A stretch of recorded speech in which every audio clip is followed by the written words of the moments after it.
Всем доброе утро, хорошего настроения. С вами Вероника Тамтосова и начинаем новый рабочий день на утро Якутии. Напоминаю, что мы всегда рядышком с вами. У нас есть мессенджер в Максе, есть телеграм-канал, поэтому подписывайтесь, оставайтесь с нами круглые сутки, чтобы делиться последними новостями. Кстати, делиться можно и с вашей стороны. Комментируйте, рассказывайте, как проходит ваше лето. Ну а прямо сейчас, конечно, прогноз погоды на сегодня. В центральных районах 28-35 выше 0, в заречной группе 28-34 со знаком плюс. В южных плюс 21, плюс 28 градусов. В Вилюйской группе 17-20 выше 0, в Нижнеленских от 15 до 30 градусов тепла. В западных плюс 16, плюс 29. В Колымо-Индигирской группе Улусов плюс 5, плюс 31 градус. В Янских 19-23 со знаком плюс. На северо-западе от 1 до 7 градусов тепла. В Якутске температура воздуха в 6 часов утра составила 25 градусов тепла. Атмосферное давление 741 миллиметр ртутного столба. Ветер 1 метр в секунду, юго-восточный. Сегодня днем преимущественно без осадков. В окрестностях города возможна гроза. Ветер южный 3,8 метров в секунду. Порывы достигнут 9-14 метров в секунду. Температура днем плюс 35, плюс 37 градусов. Ну, за окнами наших студий еще только просыпается город, гулко вздыхая шинами по мокрому асфальту. Но там, где бетонные джунгли встречаются с гладью воды, уже вовсю играет совсем другая жизнь. Сегодня мы приглашаем вас сбежать от духоты мегаполиса в самое сердце летней неги. На наш городской пляж, представьте, вместо гудков мерный шелест волн, вместо бетонной крошки под ногами горячий, словно только из печи, золотой песок. Это место, где суета теряет власть, а время начинает измеряться не тиканьем часов, а полетом чаек. Пляж начинает заполняться с утра, и единственное правильное решение в такую жару – это нырнуть. Вода освежает моментально и дает заряд бодрости на целый день. Здесь спасатели всегда на посту, так что можно плавать и не волноваться. Сабы и бананы катают. Но мы им не разрешаем купаться без спасательных жилетов. Обязательно спасательными жилетами разрешаем здесь кататься. В целом у нас достаточно опытные ребята, которые уже не первый год у нас работают. У нас команда все-таки подготовленная и уже по всем, скажем так, ко всем случаям уже морально, физически готовая. Администрация пляжа постаралась учесть все. Дежурят спасатели, налажена уборка территории, работают точки с водой, есть фудкорты, где выбор еды и напитков достаточный. Каждый год делают акцент на том, чтобы отдых был не просто приятным, а еще и безопасным, особенно для маленьких гостей. Для них есть специальные бассейны и батуты. В части развлечений мы стараемся, чтобы каждый горожанин и каждый ребенок смог получить максимально комфортный и, скажем так, веселый отдых. Также мы добавили тоже немножко экстремального отдыха, по всей строгости и по всем мерам безопасности обязательно контролируем. У нас можно взять в аренду сабдоски, покататься на них. У нас можно кататься на банане, на таблетке, на водной таблетке. Ну и в целом просто купаться и загорать. Хотел бы призвать горожан, чтобы соблюдали здоровый образ жизни, купались там, где санкционировано, и не употребляли спиртные напитки в жаркие дни.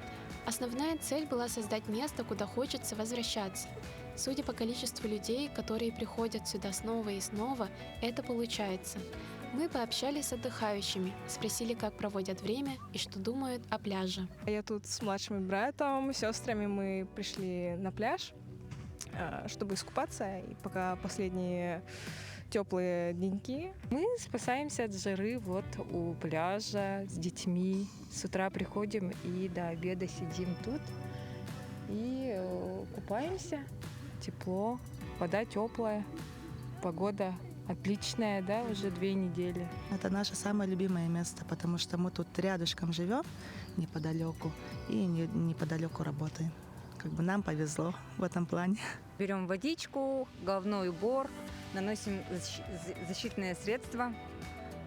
Почаще заходим в воду. Хотя пенсионеры, но работаем. Сегодня погожие не стоят, да, жаркие. Решили утром пораньше. Людей, так видите, там очень мало.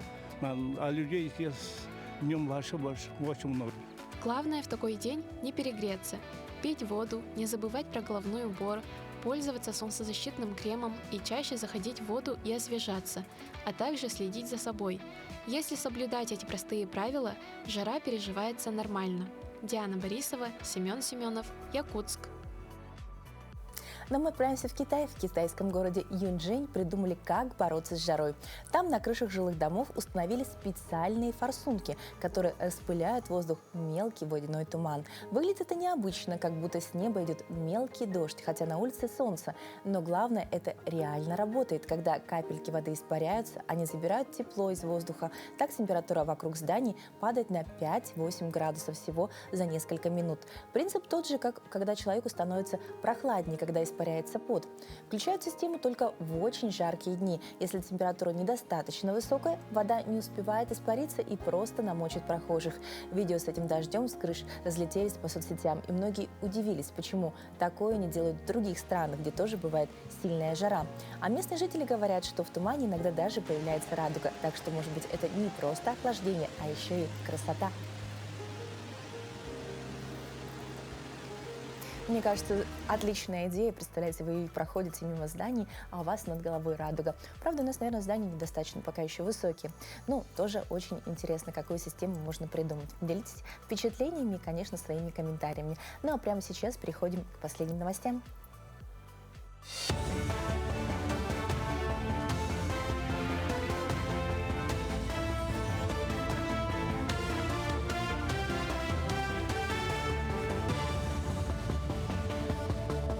Доброе утро, Якутия. Далее блок новостей. Начинания в области национальной социальной инициативы обсудили во время заседания Совета по ее реализации. Айсан Николаев совместно с советчиком генерального директора агентства стратегических инициатив Ольгой Куриловой рассмотрели реализацию социальной политики в регионе. Особое внимание на заседании уделили вопросам улучшения качества жизни. С прошлого года проводится ее оценка по 4 целевым категориям граждан. Ветераны и участники боевых действий, многодетные семьи, люди с ОВЗ, а также молодежь. По итогам прошлого года регион занял 67-е место в России по реализации национальной стратегической инициативы и 8-е место на Дальнем Востоке. Очень высоко ветераны специальной военной операции, многодетные семьи в том числе оценивают меры социальной поддержки в регионе. Одни из самых лучших в стране. Во-первых, скорость получения этой помощи. Во-вторых, люди с ограниченными возможностями здоровья и участники специальной военной операции тоже оценили очень высоко возможность прохождения медико-социальной экспертизы, сокращения сроков и получения, например, инвалидности. В корпоративном университете стартовала программа обучения для руководителей и специалистов служб промбезопасности и охраны труда дочерных предприятий «Алроса». На первом этапе участников научили работать с снарядной системой, организовывать работу повышенной опасности на высоте и с огнем. Отдельно разобрали организацию трехуровневого производственного контроля и обсудили разработку и применение на практике корпоративных стандартов безопасности. Ранее корпоративным стандартам безопасности обучались работники ПАО, а с этого года мы подключили к этой программе и дочернее общество, чтобы всем нам работать в едином информационном поле и выстраивать единые подходы в области промышленной безопасности и охраны труда. Арктический государственный университет искусств, культуры и креативных индустрий впервые встречает абитуриентов в новом статусе. В прошлом году он стал первым и единственным университетом креативной сферы на Дальнем Востоке. В этом году вуз открыл набор на 27 актуальных направлений образования. География студентов охватывает не только российские регионы, но и зарубежье. Кыргызстан, Китай, Монголия и другие страны. Особенность этого набора – широкий спектр программ, где классическое искусство соседствует с цифровыми технологиями. Обучаясь у нас, ребята, вы можете получить еще несколько профессий, то есть несколько компетенций, квалификаций. Обучаясь на театральном направлении, например, или вокальном искусстве, при желании студент может получить квалификацию по управлению бизнесом, по AR/VR-технологиям, по искусственному интеллекту. У нас работает, действует очень серьезный центр искусственного интеллекта, который уже имеет хорошие разработки, которых нету в мире. парке культуры и отдыха официально открыли новую площадку для регистрации брака. До 15 сентября здесь будут проходить торжественные церемонии бракосочетания на время ремонта здания ЗАГСа. В этот период будущие супруги смогут выбрать для выездной регистрации одну из двух площадок – парк культуры и отдыха или площадь Республики. Такое решение позволит сохранить праздничную атмосферу и проводить церемонии в комфортных условиях. В День семьи, любви и верности молодоженами, сказавшими друг другу заветное «да», на новой площадке стали Долан Заровняев и Клавдия Яковлева. Сначала слышали то, что вот в парке тоже будет вакация. Мы выбирали, мы хотели тайно все сделать, наш ЗАГС. Мы не хотели никому не рассказывать и выбрали вот ЗАГС там в старом городе.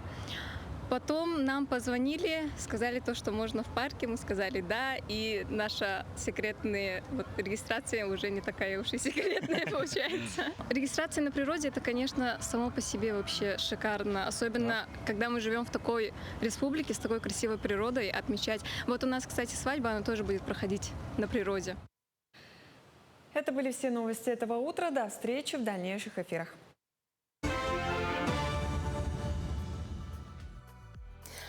Мы продолжаем делиться отличными новостями, и сейчас хотим вам предложить разобраться в необычной переписке. Вот так, если будет правильно. На Камчатке фотоловушка запечатлела необычную сцену из жизни бурых медведей. Косолапые с удовольствием трутся о стволы деревьев, и это вовсе не от зуда. Как поясняют специалисты, таким образом животные общаются между собой. Это что-то вроде медвежьей чат-комнаты или даже целой социальной сети. Оставляя на краю свой запах, клочки шерсти и царапины, хищники сообщают сородичам о себе. Все самое важное – пол, возраст и даже физическую форму. По этим сообщениям соперники решают, стоит ли вступать в драку или лучше обойти стороной. Свои метки медведи наносят не на все деревья подряд, а только на те, что растут в стратегически важных местах. Такие деревья легко узнать по ободранной, отполированной коре. Настоящий живой мессенджер в дикой природе.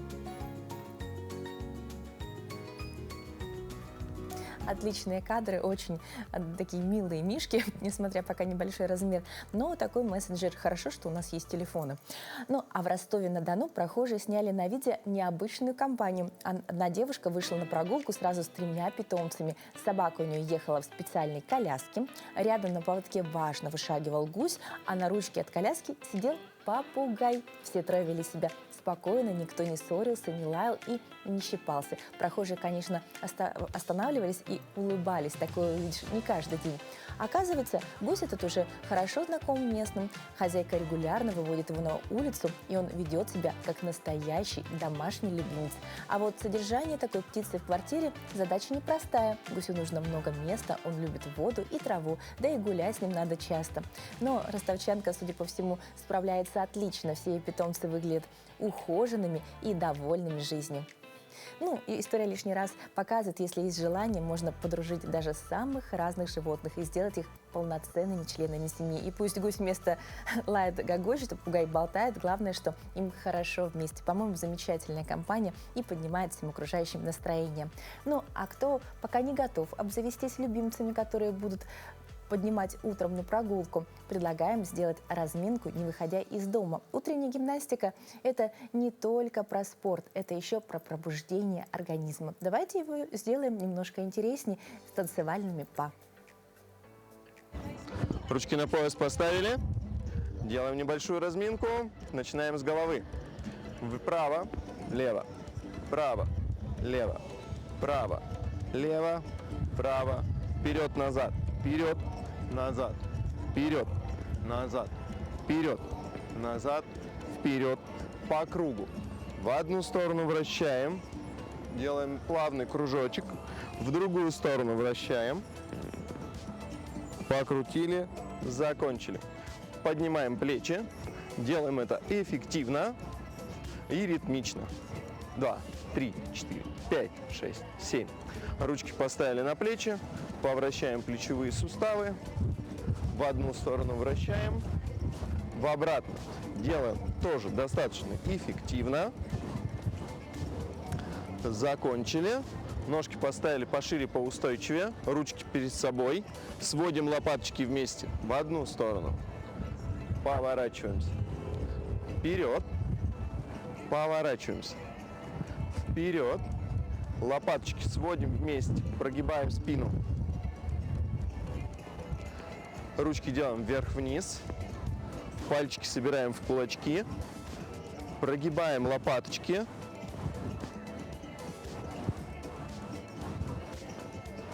Один локоть завели за спину. Второй рукой взялись за локоть. Потянули локоть за спину. Растягиваем суставчики. Дышим обязательно. Поменяли ручки. Закинули ручку за спину. Потянули себя за локоть. Растягиваем. Дышим. Думаем о хорошем. Расслабились. Ручки поставили в сторону. Тянемся. Тянемся из стороны в сторону. Центр тяжести оставляем на одном месте.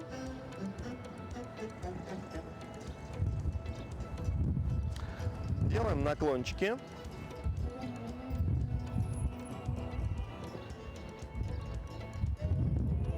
В одну сторону, в другую, по 2 раза.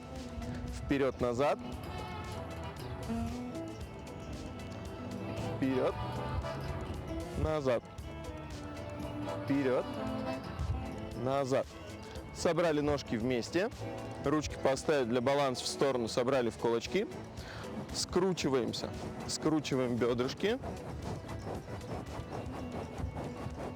Скручиваем, скручиваем. Одну ножку поставили в сторону. Переходим с ножки на ножку. И продолжаем скручиваться. Скручиваемся достаточно эффективно. Собрали ножки вместе. Разминаем коленочки и стопы. Опускаемся вниз, поднимаемся наверх.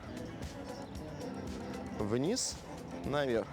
Коленочки сгибаются, пяточки поднимаются высоко, стопы держат нас так, чтобы пяточки оставались вместе.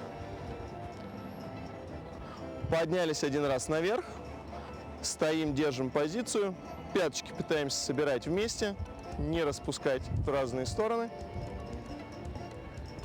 Расслабили, потрясли, прокатываем стопы вперед-назад, ручки держим на поясе, не позволяем себе расслабляться, раскачиваем стопы и поворачивали. Ручки сложили вместе, стопу поставили на носочек, поворачивали в одну сторону, поменяли ножку, поворачивали в обратную сторону. Закончили. Всем спасибо. Вот такая у нас немножко танцевальная зарядка. Всем доброго утра, хорошего настроения. Надеюсь, что детки вам подняли настроение. Но вообще дети у нас сейчас удивительные. Сегодня школьники все чаще занимаются не только учебой, но и собственными исследованиями, которые помогают решать реальные задачи. Свои проекты они представляют на международной школьной научной конференции, конкурсе, которая проходит в рамках 3-х международных интеллектуальных игр. В этом году участие приняли 158 школьников с 89 проектами из 11 стран и 6 регионов России. А среди победителей наши гости. У нас в студии победители конференции Саяна Москвитина, обладатель диплома 1-й степени с проектом по применению технологий компьютерного зрения для помощи слабовидящим и незрячим. И Давид Зорин, победитель направления естественных наук с исследованием по совершенствованию галотерапии для жителей Арктики. Вот так вот все серьезно. Давайте познакомимся с нашими ребятами. Доброе утро. Здравствуйте. Доброе. Ну, потрясающие работы, вот даже по названиям. Поэтому давайте разбираться, что это такое. Начнем с Саяны. А как появилась идея заняться именно помощью слабовидящим и незрячим людям? У меня эта идея появилась, когда у моей бабушки есть проблемы с зрением. Я бы очень хотела ей помочь. Ну, не только ей, но и другим жителям России и нашей Якутии. Угу. Ну, хорошо, что начиная с родственников, сразу есть в чем проблема исследования.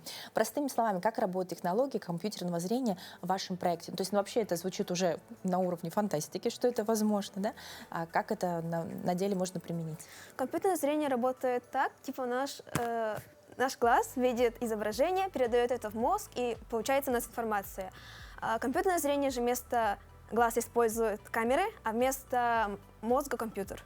Угу. То есть мы, получается, направляем камеру, она обрабатывает изображение, и уже на экране видим результат в укрупненном варианте. Да. Угу. Бабушка опробовала? Пока нет. Ну, надо, Она живет в другом области. надо отправить, сказать, давай попробуем. Какие задачи такой проект может помочь решить в обычной жизни, то есть повседневной? Ну, мой проект может читать текст, озвучивать его, также распознавать купюры и дорожные знаки. Это поможет с передвижением, ну и с адаптированием к обычной жизни.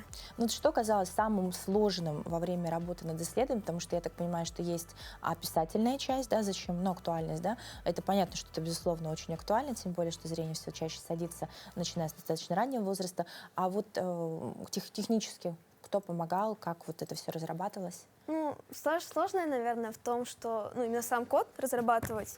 Мне помогли, базу я получила в школе, также мне помогли СУФУ, препод один, я не помню их. Ну, не суть, главное, что вы поняли. Ну, вот самое сложное в этом было в коде. Ну, а ваши эмоции? Вот вы ждали, что будете победителем? Ну, я вообще не думала, что я буду победителем. А когда я узнала, я просто ехала из города обратно в свой Улус. И я очень обрадовалась, сразу написала родителям, еще бабушка позвонила. Я уверена, что они вами очень гордятся, тем более, что цель такая благородная. Ну, давайте с вами обсудим ваш проект. Почему вы решили исследовать именно здоровье органов дыхания жителей Арктики? Почему вы считаете, что с этим есть такая актуальная проблема? Ну, в течение всей своей жизни я разговаривал с многими людьми, а также по своему опыту могу сказать то, что пребывание на море значительно улучшает общее состояние здоровья.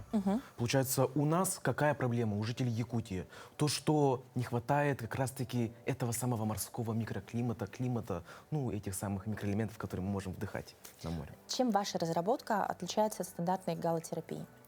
Тем, что я создал не условия соляной пещеры, а именно условия морского микроклимата. Получается, я повысил влажность, количество отрицательно заряженных ионов, ну и минерализацию повысил. Так, давайте сначала кемпинской морской солью разберемся, да, почему именно она, а потом вы расскажете, как это на деле работает. То есть мы в комнату что-то помещаем, и вот, ну, как галотерапия, или это можно использовать автономно, допустим, в квартире. Ну вот, почему кемпиндяйская соль важна и чем она хороша? Тем, что мы ее наносим на стены и пол, и этим самым можно повысить влажность до нужного уровня. То есть кемпиндяйская морская соль содержит больше влаги, чем стандартно применяемая до этого галотерапия? Сама соль не содержит влагу. Именно есть такие компоненты химические в кемпиндяйской соли, которых больше, чем в морской, поэтому это позволяет нам повысить влажность в помещении. Ну, то есть, получается, мы еще и приоритетность добычи в республике продвигаем. Ну, это шикарно. Как проходила защита проекта и как международное жюри оценило вашу работу? Защита происходила, честно, очень хорошо. Мне понравилось рассказывать. Жюри приятные люди, очень приятные люди. Я их обожаю. Спасибо вам. И после такой победы есть желание продолжать исследование и превратить его в реальную разработку с глобальной научной работой? Конечно же, есть желание. Я был бы очень рад помочь всем людям, всем жителям нашей республики и, надеюсь, другим жителям регионов. Ну, мы уверены, что это проект очень полезный для всех нас, тем более нашего здоровья. Расскажите, сколько времени у вас вот ушло на разработку проектов? Ну, я этот проект начала в этом году только, получается. Ну, год тогда получается. Вы будете продолжать его развивать? Скорее всего, буду продолжать. А у вас сколько времени ушло? У меня ушло примерно 3 года, получается. Я 2 года собирал данные и уже год все доводил до ума. А данные именно в составе соли, в влиянии на здоровье или в возможности применения? Все это, а также нам предоставили результаты заболеваний некоторых учебных заведений. Скажите, вы сами выезжали на добычу соли? Ну, прям на добычу нет, но я этот процесс видел еще очень давно. Но желание не появилось ездить, посмотреть? Желание очень появилось. Ну вот, дорогие разработчики, у вас есть уже потенциально, кто расскажет, как разрабатывать. Вообще, вот что вы можете сказать о научной деятельности? Насколько это важно для вас лично и как вы считаете, поможет ли это вам в будущем? Ну, научная деятельность помогает для общего развития, а также при поступлении в университеты. Ну, для меня это так. Вы планируете кем быть? Я хочу пойти в сферу IT-технологий. Логично. Честно, для меня наука — это что-то, чем я хочу заниматься в течение всей жизни. Это для меня очень важно. Зачем это мне нужно? потому что мне это нравится. Похвально. А тогда в какую область естественных наук вы планируете поступить? Я планирую поступить на генного инженера. Ну, что-то в эту степень. То есть следующий проект мы увидим в развитии уже генома, да? То есть что-то такое сложное. Ну, если бы. Ну, я уверена, что у вас получится. Вам главное тему придумать. Спасибо. Ну, спасибо большое, что пришли. Мы вас поздравляем с высокими результатами. Мы уверены, что в дальнейшем ваши проекты, они очень актуальны, очень необходимы. Мы рады, что именно они победили. Вот. Будем ждать вас с новыми новостями с другой какой-нибудь международной конференции. Спасибо. Спасибо большое. Ну, как часто мы пролистываем дни, не замечая их уникального почерка. Ведь сегодня не просто очередная дата на виртуальном экране, это страница живой книги времени, испещренная событиями, именами и народными приметами. Мы собрали для вас самое интересное из этого календарного свитка, чтобы ваш день начался с нотки вдохновения и легкого удивления.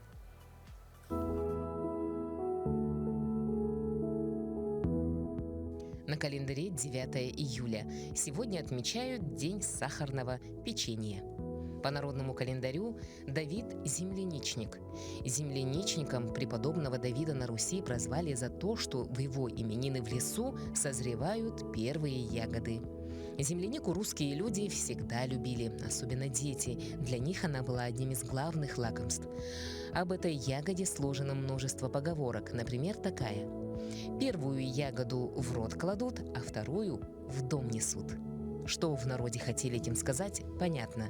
Трудно удержаться от соблазна отведать первую поспевшую землянику, а уже после, утолив голод, можно заняться и заготовкой ягод. На Давида подмечали приметы погоды. Если шел дождь, это означало, что все лето до сентября будет мокрым. Хорошая же погода предвещала тепло и солнце 7 недель подряд. Этот день в истории. 1762. В результате дворцового переворота на российский престол взошла Екатерина II. 1791. Русская армия нанесла поражение турецким войскам в Мачинском сражении. 1877. Изобретатель телефона Александр Белл создал первую телефонную компанию.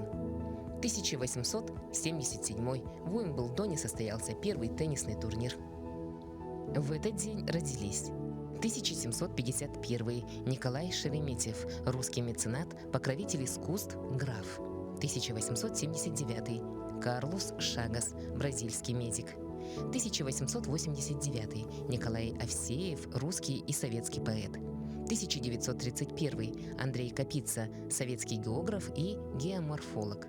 1933. Зинаида Кириенко, советская и российская актриса театра и кино, певица, народная артистка РСФСР. 1933. Элем Климов, советский и российский кинорежиссер, народный артист России. Именины сегодня отмечают Георгий, Иван, Павел, Тихон и Давид. Вот такой сегодня замечательный день. Но мы продолжаем делиться самыми интересными событиями не только республики, но и России. Северная столица на этих выходных превратилась в настоящий рай для братьев наших меньших. В Приморском парке Победы прошел крупнейший всероссийский фестиваль для питомцев и их владельцев. И, судя по всему, хвостатые гости чувствовали себя здесь главными звездами. Вместо скучной прогулки – настоящие спортивные состязания. Аджилити, прыжки в бассейн с водой и даже заплывы на сап-серфинге. В паре с хозяином, конечно. Организаторы подготовили программу, где энергию питомцев можно было направить в мирное русло. Как прошел этот праздник активности и хорошего настроения, смотрим прямо сейчас. Приморский парк Победы в Санкт-Петербурге на выходные превратился в большую площадку для любителей домашних животных. Здесь проходит фестиваль Pet Shop Days с конкурсами, спортивными активностями и развлечениями для питомцев и их хозяев. Участница Юлия и йоркширский терьер по кличке Пенелопа появились на празднике в костюмах. Вообще классно. Мы на самом деле уже 5-й год посещаем это мероприятие. И впервые, кстати, на показе мод попали. И решили, что мы будем байкеры и крутые. Костюмированные образы стали одной из особенностей фестиваля. Хозяева стараются подготовить для своих питомцев необычные наряды и вместе выходят на праздничную площадку. На самом деле очень круто. Она в полном восторге от количества собак, новых друзей и от внимания. Она его любит. Для многих участников Pet Shop Days это возможность провести время в окружении людей с похожими интересами и показать своих любимцев.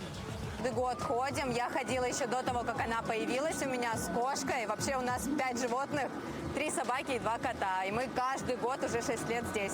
У нас образ МВД России. Я заключенная.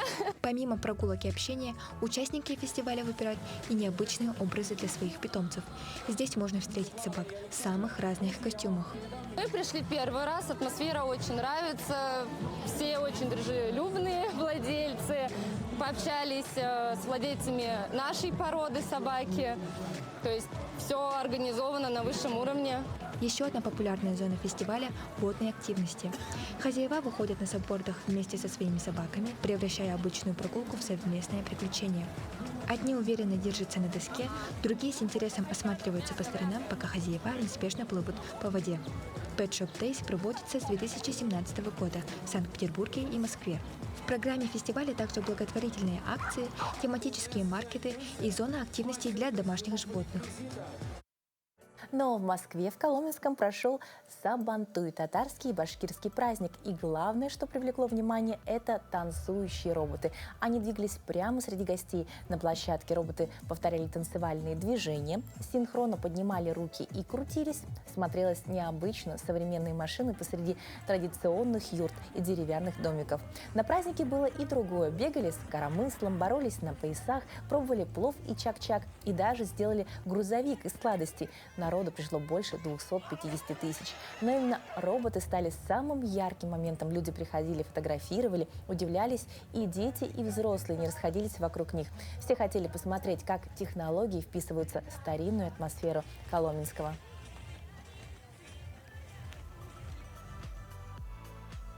Потрясающие роботы, мне кажется, они поднимали бы настроение на любом эффектном событии, но, конечно, в старину это было бы вообще шикарно. То есть получается такое сочетание старинных традиций и совершенно новых технологий. Нужно увидеть обязательно как-нибудь своими глазами. В нашей утренней программе самое место для истории, которая дарит надежду и заставляет задуматься. И сегодня у нас как раз такая история в нашей постоянной рубрике «Книжная полка». Это роман «Прислуга» Кэтрин Стокет. Книга, которая стала мировым бестселлером, была переведена на десятки языков и получила прекрасную экранизацию. Это удивительная история, о которой мы расскажем подробнее прямо сейчас.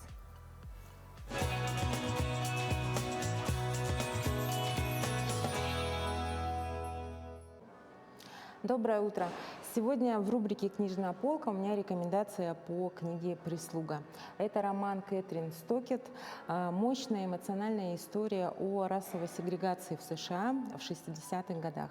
Эта книга стала мировым бестселлером и получила признание за глубокую проработку персонажей, за смелый взгляд на социальную несправедливость. Действия в этой книге разворачиваются в штате Миссисипи в 1962 году. В центре сюжета 3 главные героини, чьи жизни переплетаются для одного очень интересного, но сложного и опасного проекта. Скитер – молодая белая девушка, мечтающая стать писательницей, но не желающая смириться с лицемерием своего окружения. И вторая героиня – это Эйбелин, мудрая темнокожая прислуга, которая вырастила 17 белых детей, но потерявшая своего собственного сына. И третья героиня – это Минни, лучшая повариха в городе, но очень дерзкая прислуга, чей острый язык доставляет ей много неприятностей. И эти 3 милые дамы решили объединиться для того, чтобы написать книгу от лица темнокожих служанок, для того, чтобы рассказать правду, как же живется прислуге в домах белых леди. Книга «Прислуга» — это не просто исторический роман, это книга о смелости заговорить, когда многие молчат. Здесь поднимаются очень важные вопросы равенства, достоинства и того, что границы прежде всего живут в наших с вами головах. Эта книга – отличный выбор для тех, кто ценит, кому нравится психологическая проза, смелые женские персонажи и истории, которые меняют взгляд на жизнь, на мир. Лето – отличное время, чтобы почитать что-нибудь новое и интересное. Но мы погружаемся в другую, очень необычную атмосферу. Вы думаете, медленно это про черепах? Как бы не так. Сегодня мы отправимся в место, где время течет совсем по-другому. Мы нашли ферму, где главные обитатели – настоящие аристократы с домиками на спине. Они не мычат, не кудахчут, а просто философствуют. Кто они, узнаем прямо сейчас.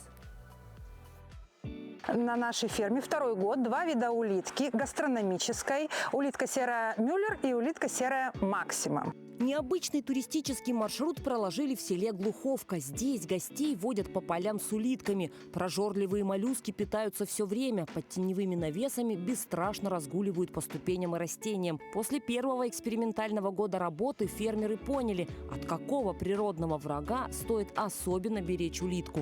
Ну, в первую очередь мы ее оберегаем от птиц, которые ее едят, особенно вот в таком вот молодом возрасте, пока она мальком. Это прям катастрофа птицы. Второй ее главный враг – это солнце. То есть очень активное солнце, жаркое, если лето, она, конечно, боится его. Идея экотуризма возникла спонтанно. На старте фермерского пути в хозяйство приехали подростки из Лиги юных журналистов Приморья. Восторг молодежи подтолкнул владельцев к развитию нового направления на улиточной ферме. Правда, экскурсии проводят только в вечернее время, при определенной влажности. При соблюдении этих условий улитки на виду. Экскурсия очень интересная, очень познавательная. И то, что ты не знал об улитках, да, там, в каких-то там средствах массовой информации, там по себе ты знаешь больше. Я никогда их не пробовал, не ел. А сейчас я только кушаю улитки в разном виде. Маринованные и жареные. Удивило, что улитка очень быстро двигается. Потому что это в принципе такой, оказывается, миф, да, что улитка... Кажется, что улитка еле-еле ползет, а они так быстро передвигаются. Для Приморья хозяйство уникальное. Улитка не самое распространенное сельхозживотное в нашем крае, но числится в официальном реестре. Поэтому семья Мажуга взяла грант Министерства сельского хозяйства на агростартап. В 2025 году детенышей улитки начинающие фермеры закупили в Крыму и привезли на Приморскую землю. Здесь появилось уже свое потомство. Это родильное отделение. Здесь улитка наша готовится стать родителями. Здесь мы выводим малька, который летом переедет на основное поле и к осени станет полноценной улиткой. Будущие родители начинают готовиться к важному этапу ранней весной. Особый комбикорм и свежая морковь – часть декретного рациона. К концу весны фермеры собирают небольшую икру перламутрового цвета со звучным названием «жемчуг Афродиты». Как только из нее появляются мальки, их отправляют на поле доращивания, а уже через 3-4 месяца получается взрослая улитка. Вот это место называется губа. Пока улитка не созрела, она у нее мягкая. И она у нее ровная. А сейчас, видите, она как бы загнулась сюда, понятно, в эту сторону. И она очень твердая. Все, вот это готовая улитка. Уссурийские фермеры выращивают те виды улиток, которые полностью пригодны в пищу. Так, наряду с экотуризмом на ферме развивают и гастротуризм. Изысканный французский эскарго и улитка с разными соусами теперь из Глуховки с любовью. Екатерина Чернакова, Наталья Зайцева, Панорама. Ну, продолжаем важной информации. Бумажные документы постепенно уходят в прошлое, и сегодня у нас на повестке цифровой инструмент, который делает подписание официальных бумаг быстрым и безопасным. Речь о приложении «Госключ». Это простая и удобная замена привычной ручной подписи, доступная каждому владельцу смартфона. Где он пригодится, как его активировать и не боится ли он взлома, разберемся с экспертом в нашей студии, аналитик технологического отдела Центра «Мои документы» Анжела Дмитриева. Анжела, доброе утро. Доброе утро. Очень приятно, что у нас дамы занимаются цифровыми технологиями. Но расскажите нам, пожалуйста, что это такое «Госключ»? «Госключ» — это мобильное приложение, которое вы можете снять на свой смартфон и подписываете документы, договоры онлайн с помощью как раз-таки электронной подписи, которую вы оформляете с помощью госуслуг. А кто может получить электронную подпись через приложение «Госключ» и что для этого необходимо? Любой гражданин Российской Федерации старше 14 лет, а также иностранные граждане. Все, что для этого требуется, это подтвержденная запись госуслуг. Вы устанавливаете приложение «Госключа», регистрируетесь туда с помощью госуслуг, и у вас уже есть усиленная неквалифицированная электронная подпись.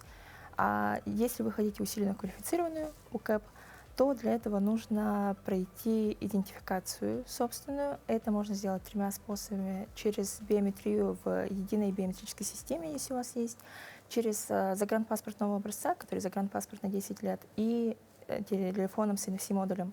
И также с помощью очной идентификации, подойдя в офис банков или офис центра «Мои документы». Так, я понимаю, что это не совсем это та же тема. Давайте биометрия. У вас же тоже, получается, можно ее пройти? Да. То есть в центр «Мои документы» мы можем подойти и просто вот попросить, чтобы с нас сняли биометрические данные. Да, вы можете либо написать отказ от биометрии, либо сделать его. Хорошо. А что можно подписать с помощью госключа? Вот это неквалифицированно, например. В целом различие квалифицированной и неквалифицированной УКЭП и УНЭП в том, что УНЭП является также полноценной подписью, но при предварительном соглашении сторон. Например, при кадровом документообороте работодатель говорит, что он принимает подписание документов с помощью УНЭПа. УКЭП же является полноценным аналогом подписи уже по умолчанию, и там не нужно предварительное соглашение сторон. А госключ выдается один раз или имеет какие-то сроки? Он выдается на 1 год, но незадолго до окончания срока вам придет уведомление о том, что вы можете продлить действие сертификата. Это можно сделать также бесплатно за пару минут в самом приложении. А что делать, если забыли пароль от приложения Госключ? В целях безопасности восстановить или как-то сбросить пароль невозможно. То есть все, что вам остается, это удалить этот госключ у себя на телефоне и заново выпустить сертификат. А вот потеря доступа к электронным сервисам явление достаточно частое, да, получается, мы там теряем аккаунты, даже пароли. Могут ли взломать госключ сторонние лица? Госключ работает только на одном устройстве, соответственно, с вашего телефона, но мошенники могут попытаться получить доступ именно к госуслугам вашим. Поэтому важное правило: работники госуслуг, техподдержка, работники ведомств не звонят просто так по телефону, и вам нельзя называть пароли, которые приходят в СМС, даже если там не написано госуслуги, там что-то другое, ничего не называем, лучше сбрасывать звонок сразу. А что, если вдруг я считаю, что госуслуги взломали? Что мне делать? Для начала нужно попробовать самим сбросить пароль госуслуг и восстановить его. Если не удается, то у нас есть сектор электронного сопровождения, которые есть на базе библиотек, на базе офисов центра «Мои документы». Вы можете подойти туда. Также вам нужно после восстановления госуслуг сбросить все активные сессии и желательно еще написать заявление, конечно же, в органы. В общем, можно со всеми консультациями обращаться к вам? Да, можно позвонить на наш единый контакт-центр 8 800 100 ровно 22 16. Там с 9 до 6 вечера каждый будний день вам помогут, подскажут наши. Спасибо большое за подробную информацию. Я думаю, что все согласятся, что теперь можно обращаться в МФЦ, быть уверенными, что вам помогут по любым цифровым вопросам. Дорогие друзья, но мы переходим к другим новостям.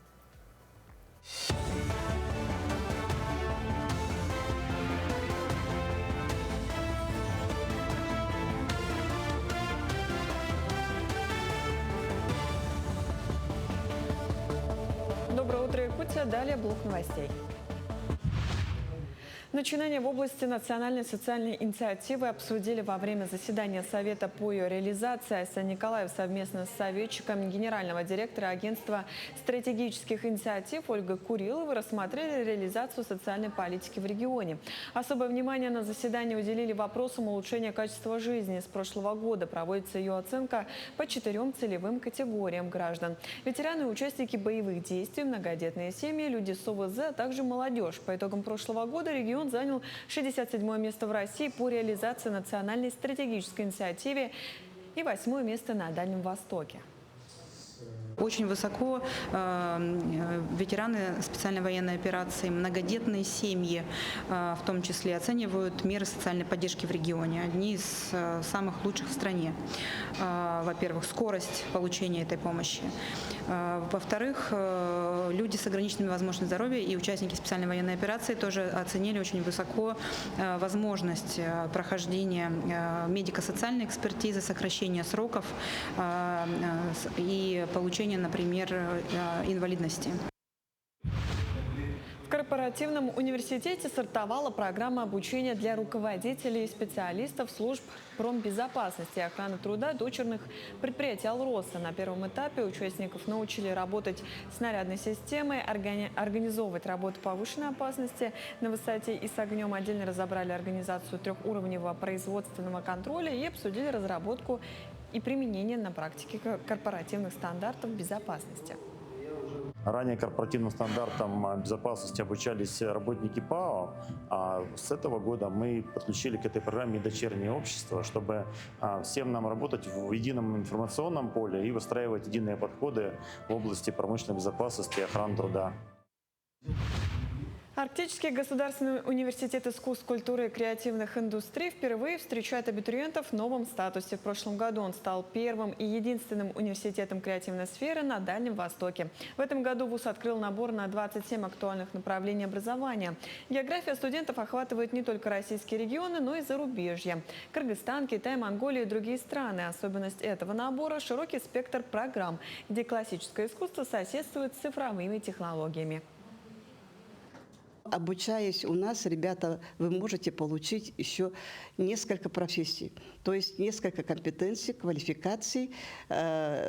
Обучаясь на театральном направлении, например, или вокальном искусстве, при желании студент может получить квалификацию по управлению бизнесом, по AR/VR-технологиям, по искусственному интеллекту. У нас работает, действует очень серьезный центр искусственного интеллекта, который уже имеет хорошие разработки, которых нету в мире.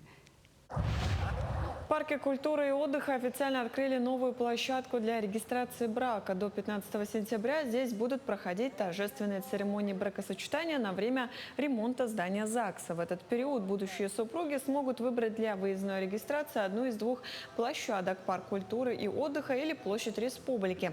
Такое решение позволит сохранить праздничную атмосферу и проводить церемонии в комфортных условиях. День семьи, любви и верности молодоженами, сказавшими друг другу заветное «да», на новой площадке стали Долан Заровняев и Клавдия Яковлева. Сначала слышали то, что вот в парке тоже будет вакация. Мы выбирали, мы хотели тайно все сделать, наш ЗАГС. Мы не хотели никому не рассказывать и выбрали вот ЗАГС там в старом городе. Потом нам позвонили, сказали то, что можно в парке, мы сказали да, и наша секретная регистрация уже не такая уж и секретная получается. Регистрация на природе — это, конечно, само по себе вообще шикарно, особенно когда мы живем в такой республике с такой красивой природой, отмечать. Вот у нас, кстати, свадьба, она тоже будет проходить на природе. Это были все новости этого утра. До встречи в дальнейших эфирах.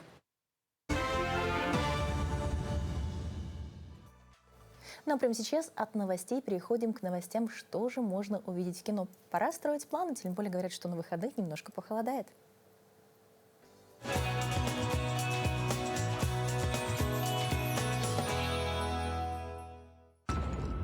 Ты станешь очень богатым человеком. Смотрите в кинотеатре «Центральный» с этого четверга. Оскар Айзек и Галь Гадот отправятся в Средневековье в мистическом триллере «Кодекс Данте». Сюжет одной из самых, пожалуй, необычных премьер этого года, собравшая звездный состав исполнителей, основан на одноименной книге Ника Тошиса и разворачивается сразу в двух временных линиях. В начале 21 века нью-йоркский писатель Ник получает от мафиози предложение выкрасть из подвала Ватикана рукопись божественной комедии. Параллельно в XIV веке сам поэт Данте Алигьери ищет духовное пробуждение и трудится над созданием своего шедевра. Обоих главных героев и Тошиса, и Данте сыграл Оскар Айзек. Галь Гадот воплотила образы их возлюбленных. Мне нужна твоя помощь. Джерард Батлер сыграл одного из напарников Ника, блондина-киллера Луи и папу римского Бонифация VIII. Роль мафиозного босса Джо Блэка исполнил Джон Малкович. В фильме также появляются Джейсон Момоа, Аль Пачино и Франко Нера. На экране появляется даже режиссер Мартин Скорсезе в качестве наставника Данте. Скорсезе также выступил исполнительным продюсером проекта.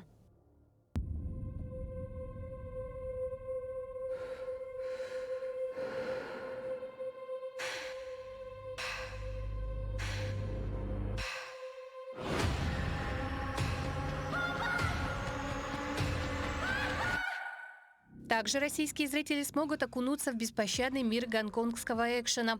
В прокат выходит боевик «Живая ярость».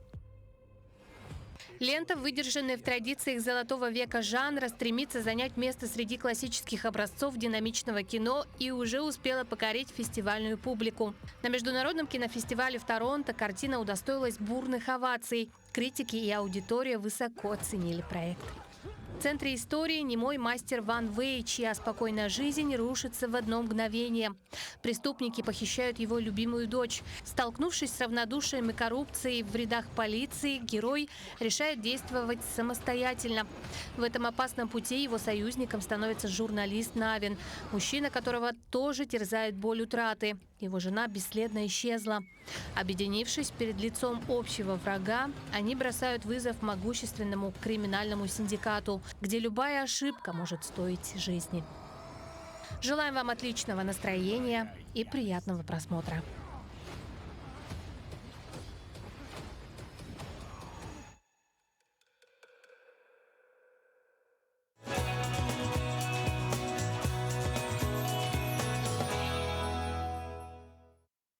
Друзья, всем еще желаем доброго утра, хорошего настроения, летнего, яркого, светлого. Пусть эта неделя к завершению подходит, но мы всегда рядышком с вами. Напоминаю, что у нас есть телеграм-канал, также канал в Максе. Подписывайтесь, будьте рядом, делитесь своими впечатлениями от лета, своими впечатлениями от того, что вокруг происходит, последними новостями, и, конечно, новостями из разных уголков республики, чтобы мы обязательно об этом тоже всем рассказали. До новых встреч на Якутия 24, утро Якутии. Мы всегда рядом с вами.